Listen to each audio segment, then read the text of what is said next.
अब मैं बिला किसी मुबालगा के सीधे माइक सदरे मुशायरा माननीय विधायक फैसल रहमान जी के हवाले कर रहा हूं कि आप माइक पे तशरीफ लाएं और हमारे श्रोतागण सामीन और ऑडियंस से मुखातब हों और हम जो चंद जुमले बोलकर शायरों के फिर हवाले करें माइक। आप सदर की इजाजत के बाद इस मुशायरे की कार्रवाई को आगे बढ़ा। जोरदार तालियों से ढाका की सरजमीन पर फैसल रहमान का इस्तकबाल।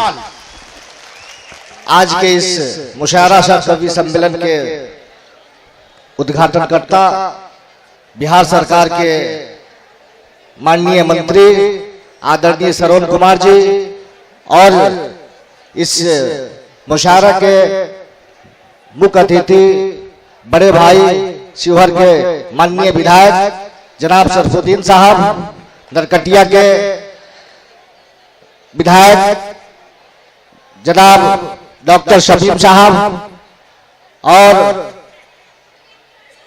बिहार विधानसभा के सचेतक भाई राजन राम जी और यहाँ पे बैठे हुए मंच पर देश दुनिया से आए हुए शायर और शोरागण और इस पंडाल में आए हुए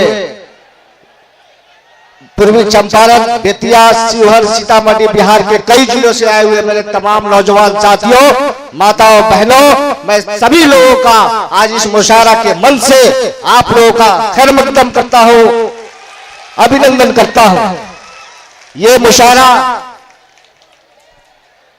हमेशा ढाका में ये दूसरी बार ये मुशायरा का आयोजन हो रहा है। इससे पहले वालिद मोहतरम ने कराए थे। आज इस मुशायरा का हम लोग को कराने का मकसद एक ही होता है, आपसी भाईचारा कायम करना, इलाके में, क्षेत्र में सद्भाव कायम करना। कि मेरा जब तक सद्भाव नहीं रहेगा, भाईचारा नहीं रहेगा, हम लोग का विकास नहीं हो सकता।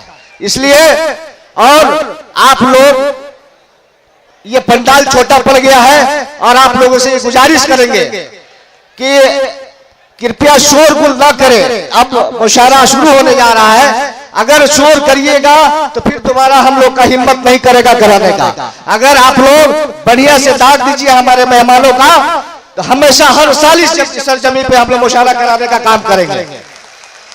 इन्हीं सब बातों के साथ मैं अपनी बात को खत्म करता हूँ। बहुत बहुत शुक्रिया।